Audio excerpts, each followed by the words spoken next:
You're basically the family ATM, my brother Jake laughed, clinking his beer bottle against my cousin's glass. Except we don't even need a PIN code. Just mention the kids and boom, money printer goes brrr. The whole table erupted in laughter. Uncle Dan slapped the table. My mom giggled behind her wine glass. It was Christmas Eve, and we were sitting in my parents' dining room in Portland, Oregon, around a table loaded with the $847 catered Italian feast I'd paid for that afternoon. I was holding a glass of the $68 Pinot Noir I'd brought when my brother turned me into the family punchline. I set down my glass very carefully. The base made a small click against the wood. Something inside me didn't break. It simply stopped holding on. I pulled out my phone and opened my banking app. My fingers moved with a strange calm I'd never felt before.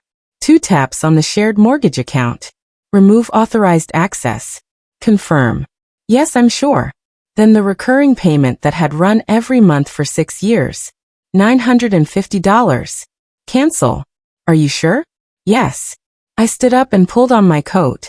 Behind me, the laughter continued. My mom called out, "Honey, where are you going? We haven't done presents yet." I turned in the doorway and looked directly at Jake, who was mid-sip, still grinning like he'd just delivered the best comedy routine of his life. "ATMs don't celebrate Christmas," I said, my voice steady and cold. "They just stop working when the account's empty."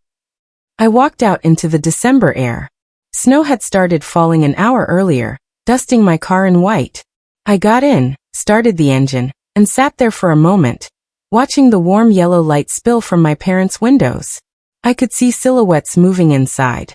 Confused, probably. Maybe still laughing.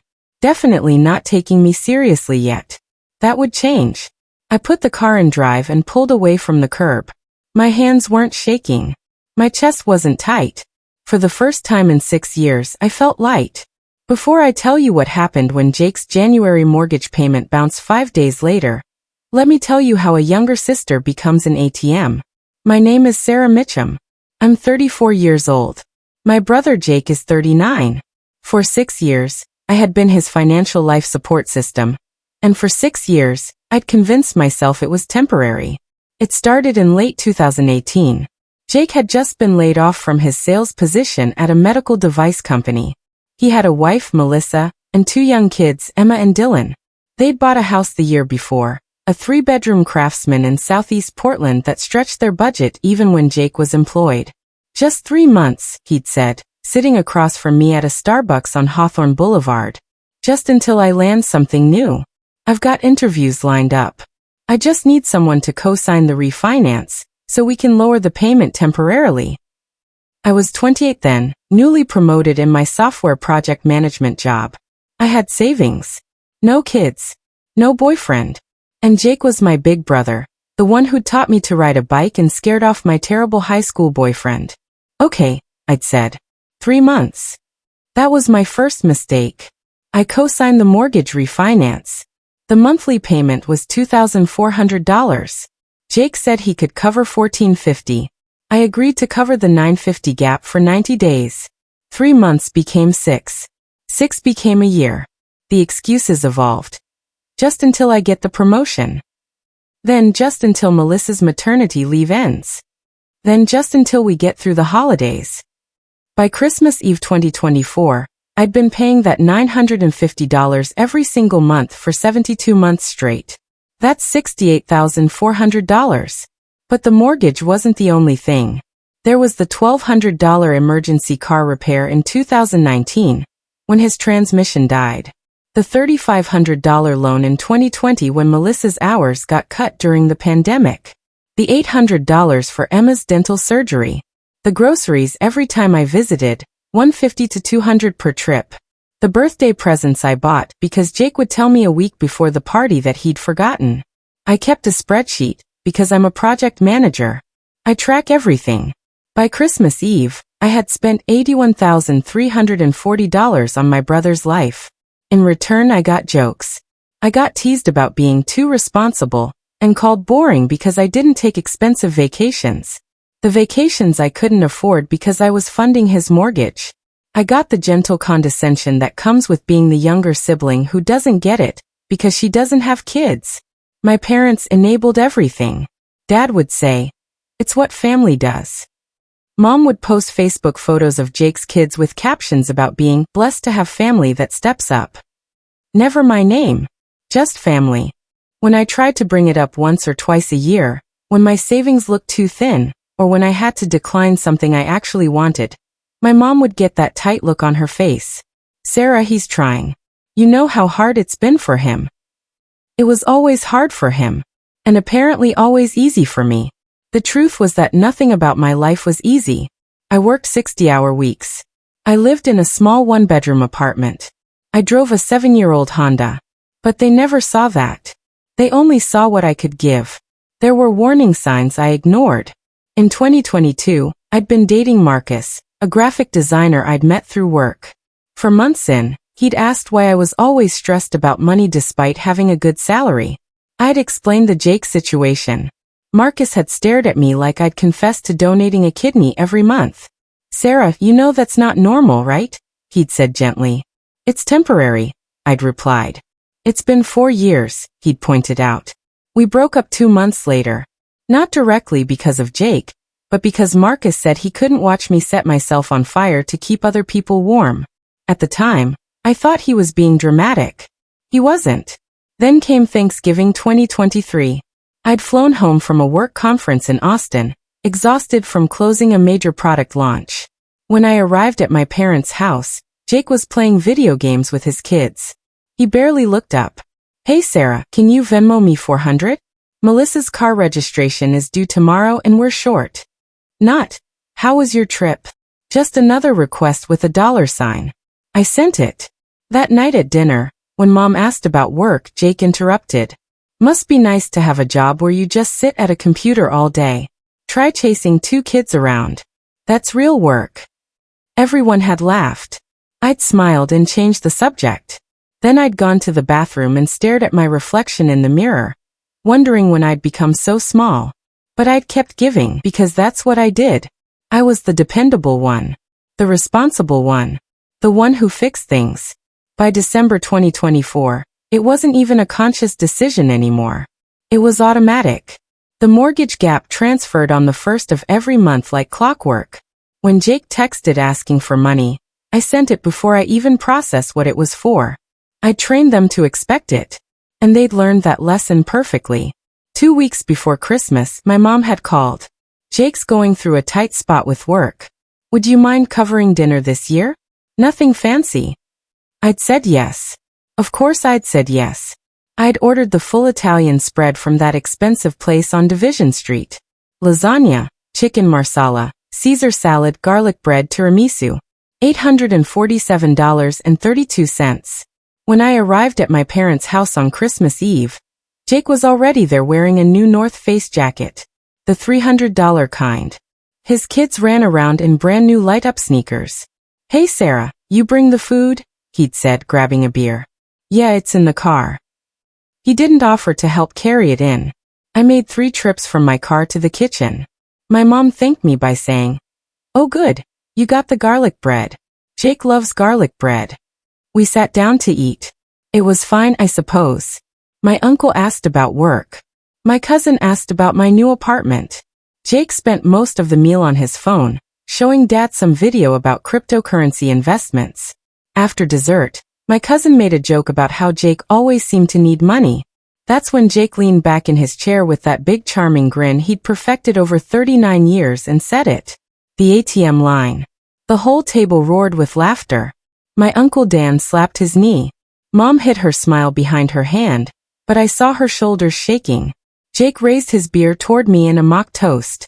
"Seriously though, Sarah, you're the best. What would we do without you?" And that's when I felt it. Not anger, which would have been hot and temporary. Not even hurt, which I'd felt 1,000 times before. I felt clarity. Cold, bright, absolute clarity. I was a resource to them. Not a sister. Not a daughter. A convenient financial instrument that never said no and apparently never needed to be thanked. I looked around that table. My parents smiling. My uncle still chuckling. Melissa scrolling through her phone, completely unbothered. The kids coloring at their separate table, oblivious. Not one person looked uncomfortable. Not one person said, "Hey, that's not cool."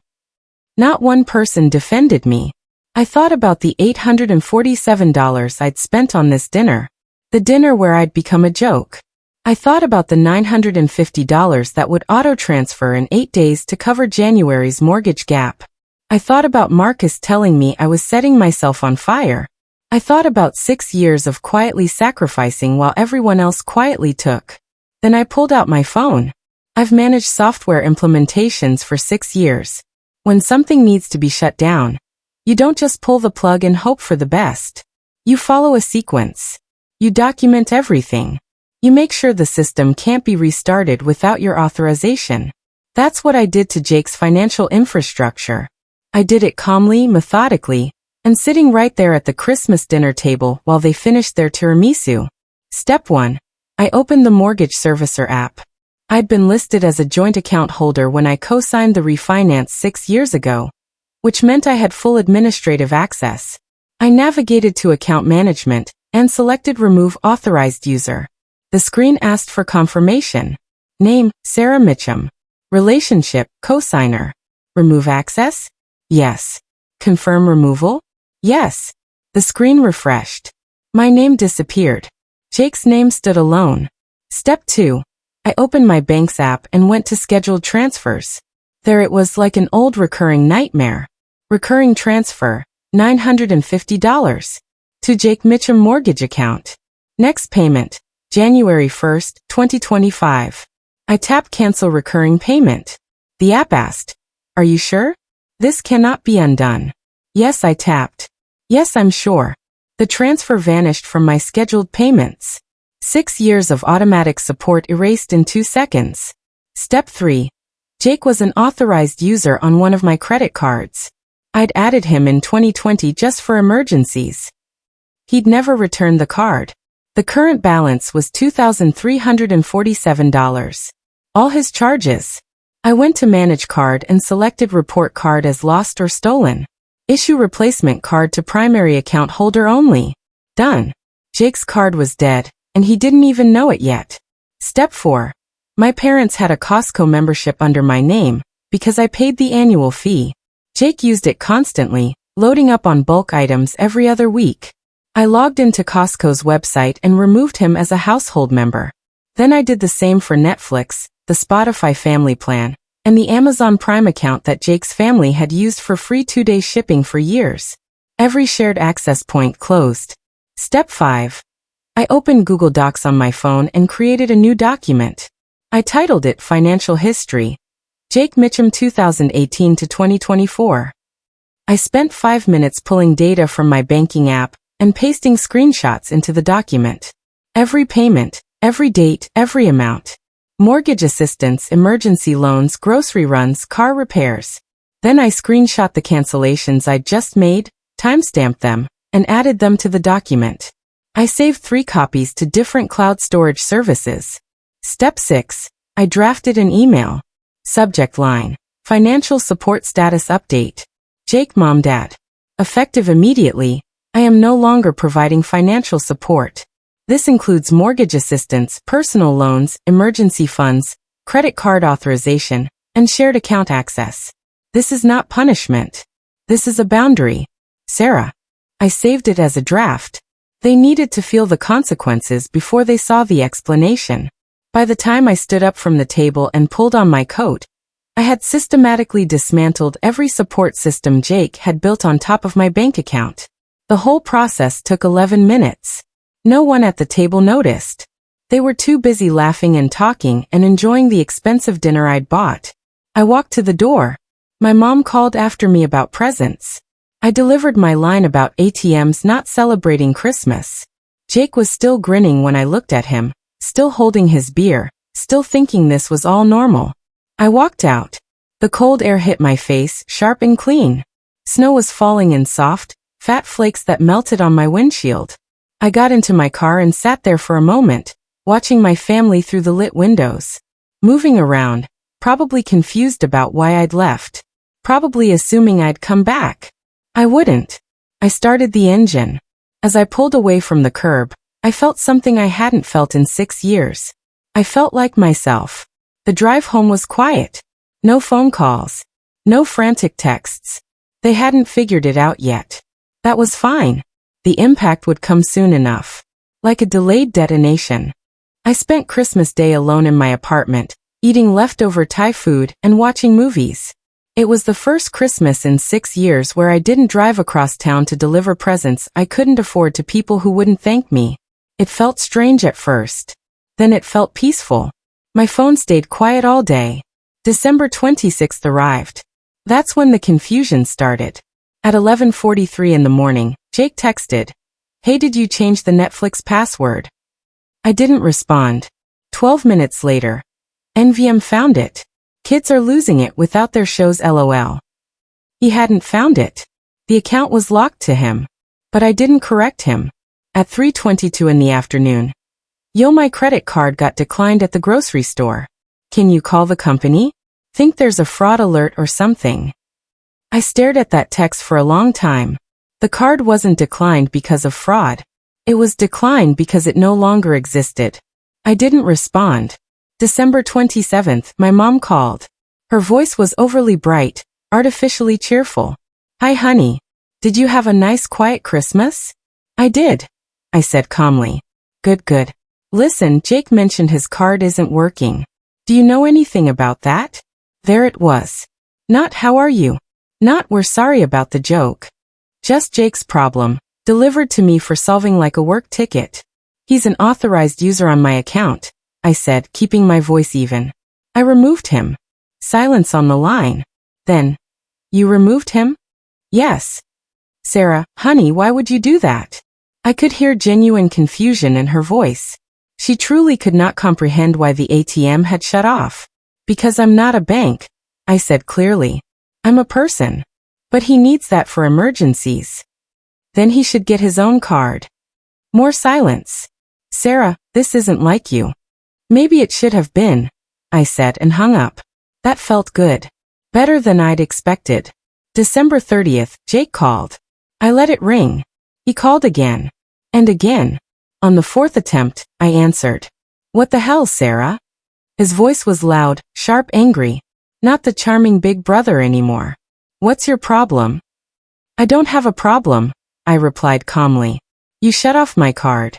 You kicked me off Netflix. You changed all the passwords. What's going on? I removed you from accounts that I pay for. So this is about money? You're seriously going to be petty about money?" Petty. I'd spent $81,340 over 6 years, and establishing a boundary was petty. "No, Jake. This is about respect." "Respect? I respect you. You called me a family ATM." "It was a joke. It wasn't funny." "Jesus, Sarah, you're going to blow up the family over a joke?" His voice had that edge now, the one that said I was being unreasonable, difficult, dramatic. "I didn't blow anything up," I said quietly. "I just stopped funding it." "What's that supposed to mean?" "It means you're 39 years old. You have 2 kids and a mortgage. And you've spent 6 years treating me like I owe you something I never did. I'm your brother. And you've never once said thank you." That stopped him. I could hear him breathing on the other end of the line. "I've thanked you," he said, but his voice had lost its certainty. "When?" I asked. "Give me one specific time." Silence. "Jake, I've paid $950 every month toward your mortgage for 72 months. I've covered car repairs, medical bills, groceries, and birthday presents. And you thanked me by making me the punchline at Christmas dinner." "I didn't mean it like that." "You did. You absolutely did." And everyone laughed. I could hear him trying to find words. Trying to find the angle that would make me fold like I always had before. "So what now?" he finally asked. "You're just done." "I'm just done being your safety net," I said. He hung up. I set the phone down and realized my hands weren't shaking. I felt calm. Clear. Right. January 5th, 2025. That was the day Jake's mortgage payment was due. I knew because I'd been watching that date on my calendar for 6 years like it was a recurring appointment I couldn't miss. The mortgage company auto-drafted on the 5th of every month. Jake's account had $1,450 in it, The amount he always contributed. The bank needed $2,400. The missing $950? That wasn't coming. Not this month. Not ever again. At 9:32 in the morning, my phone buzzed. Jake's name appeared with a text in all caps. Call me now. I didn't. I'm not messing around, Sarah. Call me. I was at work, sitting in a meeting about first quarter planning. My phone vibrated 4 more times in a row. I turned it face down on the conference table. When I checked it at lunch, there were 7 missed calls from Jake and 3 from my mom. And 1 voicemail from a number I didn't recognize. I played it. A woman's professional voice. Hi, this is Jennifer from First Pacific Mortgage calling for Jake Mitchum regarding account number ending in 4392.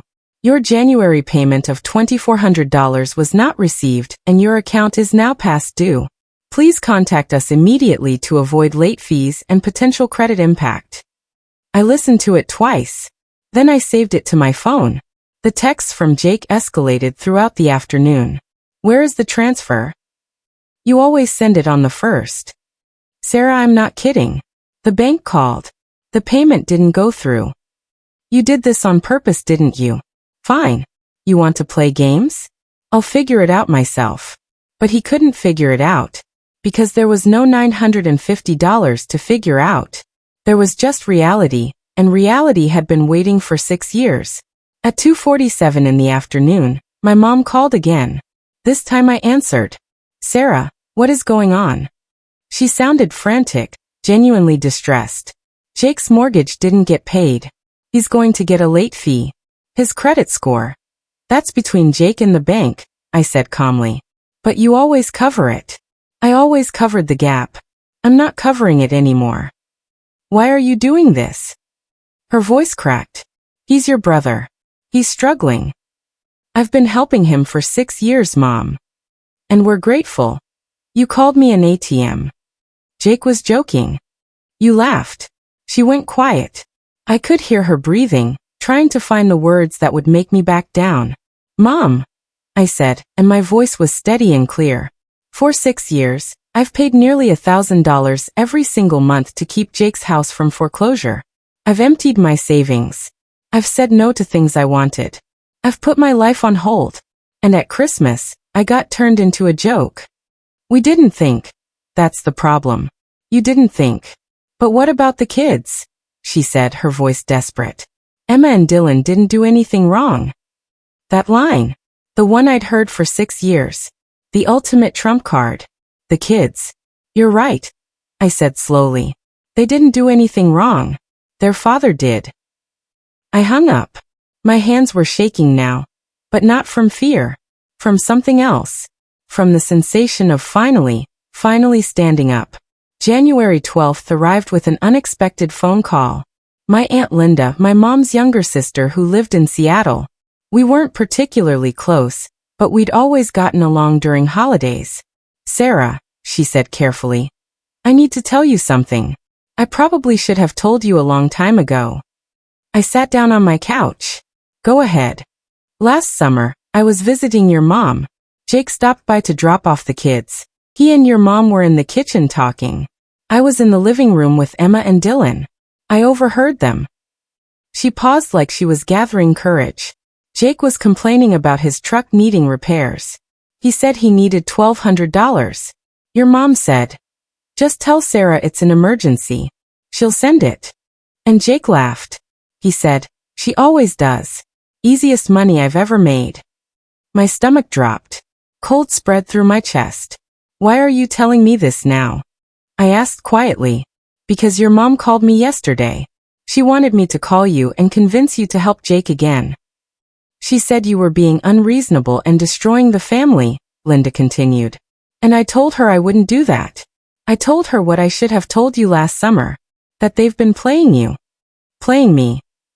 Sarah, Jake isn't struggling the way they've made it sound. He bought a $4,000 gaming setup in November. Melissa got a designer handbag for her birthday. They went to Sunriver Resort for a long weekend in October. How do you know this? I asked, though I already suspected the answer. Instagram. Melissa posts everything. After I hung up with Linda, I opened Instagram. I didn't follow Melissa, but her account was public. I scrolled back through the past year, and my stomach turned. October. Photos of their family at Sunriver Resort, a luxury destination. Caption. Needed this getaway. So blessed. November. Jake's elaborate gaming PC setup with glowing RGB lights. Caption. Early Christmas present to myself. Finally upgraded. December. Melissa's new Louis Vuitton handbag. Caption. Best birthday ever. He knows me so well. I open my spreadsheet. I cross-reference the dates with my payment history. October 15th. I'd sent Jake $600 for Emma's field trip and school supplies. October 18th. Sunriver vacation photos posted. November 3rd. I'd sent $450 for unexpected car maintenance. November 8th. Gaming PC posted. They hadn't been struggling. They'd been spending my money, then asking for more. The consequences unfolded through second-hand information over the next few weeks. A former coworker of Jake's texted me in mid-January. Heard Jake's trying to get a loan from the credit union. Got denied. Something about his debt-to-income ratio being too high. A neighbor of my parents mentioned at the grocery store that Jake and Melissa are having some trouble with the house. My cousin sent me a screenshot from the family group chat I'd left. My mom had posted, "Please keep Jake and Melissa in your prayers. They're going through a really difficult financial time." The comments were full of heart emojis and prayer hands. Not one person asked why the sister who'd been helping for 6 years had suddenly stopped. February 3rd. Jake's mortgage payment was late again. I knew because I received a text from him at 11 at night. They're threatening foreclosure. Are you happy now? I wasn't happy. But I wasn't guilty either. February 14th. My mom tried a different approach. A card arrived in the mail. Inside, she'd written in her careful handwriting, "Sarah, I know you're hurting. I know we hurt you. But please don't let your anger destroy this family. Jake is going to lose the house. The kids will have to change schools. Please reconsider. Love, Mom." I read it once, put it in my desk drawer, and didn't respond. February 28th. My dad called. He never called. He was the type who let Mom handle emotional stuff. "Sarah," he said, his voice gruff and uncomfortable, "your brother's in real trouble." "I know," I said. "He's going to have to sell the house." Okay. He sounded genuinely shocked. "That's it? Just okay." "Dad, Jake is 39 years old. He has a wife and 2 kids. He's not my responsibility. He's your family." "So am I," I said quietly.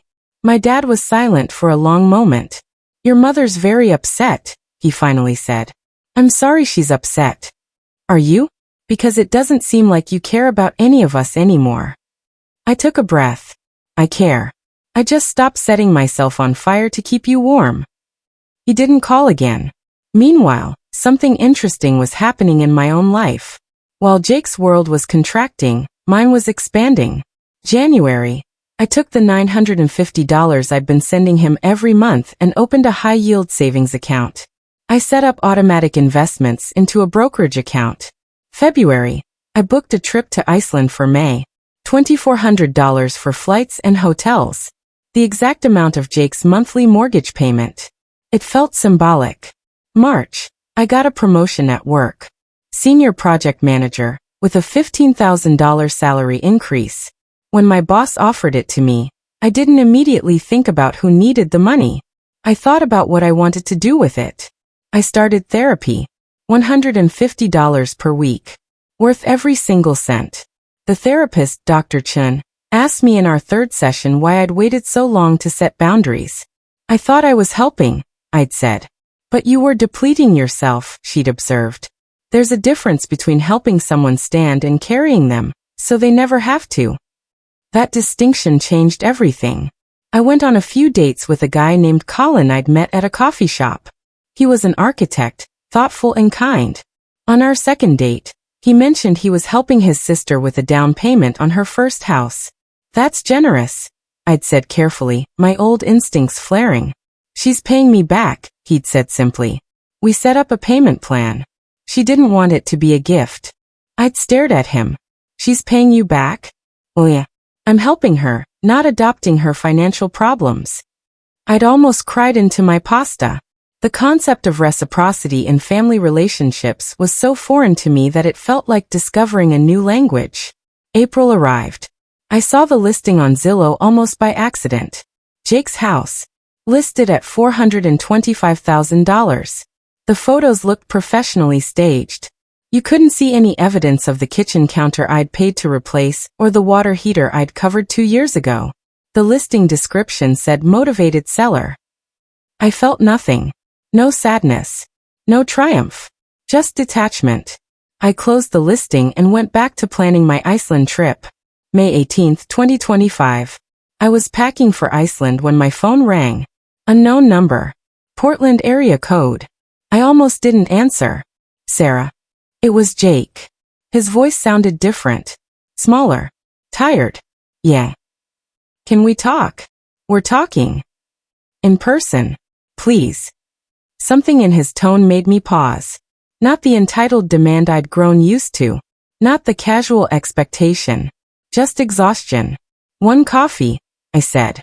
Downtown. Public place. We met at a Stumptown on 3rd Avenue the next morning. He was already there when I arrived, sitting at a small table by the window. He looked different. Thinner. His face had new lines I didn't remember. He was wearing a plain t-shirt and jeans. Nothing new or expensive. I sat down across from him with my coffee. Thanks for coming, he said quietly. I nodded, waiting. We sold the house, he said. Closed last week. I saw the listing. We're renting now. A townhouse in Beaverton. 2 bedrooms instead of 3. It's smaller. It's what we can actually afford. He looked at his coffee cup, hands wrapped around it. Melissa went back to work full-time. I'm working 2 jobs now. Daytime sales and night shifts doing Instacart deliveries. He looked up at me. I'm sorry. I'd imagined this moment many times. The apology I'd never gotten. Now that it was here, it felt hollow. Empty. For what? I asked. For the ATM thing. For taking advantage of you. For not seeing you. He paused. For not seeing you as a person. I saw you as a solution. And that was wrong. I took a sip of my coffee. It was too hot. I didn't care. Jake, I spent 6 years helping you. I gave you over $80,000. I put my own life on hold. And you made me into a joke. I know. Do you? I leaned forward slightly. Do you actually know? Or do you just know that the money stopped and now things are hard? He flinched. Because I'm not angry that you needed help, I continued. I'm angry that you expected it. I'm angry that you never said thank you. I'm angry that when I finally set a boundary, I became the villain. You're not the villain, he said quietly. Mom thinks I am. Mom's wrong. He rubbed his face. I told her that. Last week, when she wanted me to come here and apologize so you'd come back to the family, I told her no. I told her that's not what an apology is. For the first time in 6 years, I saw something in my brother's face that looked like genuine accountability. Losing the house, he said slowly, that was the best thing that could have happened to us. Not because I wanted it, but because I needed it. I needed to fall. And I couldn't do that while you were catching me. My throat tightened. I'm not asking you to start helping again, he said. I'm asking if maybe someday we can be brother and sister again. Not ATM and user. Just siblings. I looked at him for a long moment. Saw the exhaustion. Saw the genuine remorse. Saw my brother instead of the person who'd used me. Maybe, I said. But it's going to take time.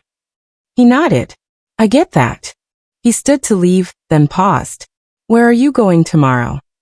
Iceland, I said. He smiled just a little. That's awesome. You've always wanted to go there. I had mentioned it once, maybe 7 years ago. He'd remembered. Have a great trip, Sarah. He left. I sat there alone, finishing my coffee, and for the first time in months I cried. Not from sadness, but because something that had been twisted for a very long time was finally starting to straighten out. It's September now as I'm writing this. Jake and I text occasionally. Surface level stuff. Updates on the kids. He sent me a photo of Dylan's first day of school. I sent back a thumbs up. It's not much, but it's honest. My parents and I don't talk. I'm not ready. Maybe I never will be. That Iceland trip was everything I'd hoped for. I spent $4,000 and didn't feel guilty once. I'm still seeing Colin. He met me after I got back and said, "I'm proud of you for choosing yourself." No one in my family had ever said that. My savings account has $32,000 in it now. More than I've ever had. Here's what I learned. Being someone's safety net means they never learn to stand until you let them fall. For 6 years, I thought I was helping. I was enabling. Help has boundaries. Enabling has resentment. If you're the person everyone calls when they need saving, ask yourself, do they need me or what I provide? That answer will change your life. If you've been called an ATM by someone you love, know this. You're not wrong for walking away. You're not selfish for having boundaries. You're not cruel for letting them face consequences. You're human. And you deserve to be seen as more than a solution. Thanks for listening to my story. If this resonated with you, share it with someone who needs to hear it. Sometimes the most loving thing you can do is stop catching someone who refuses to stand on their own.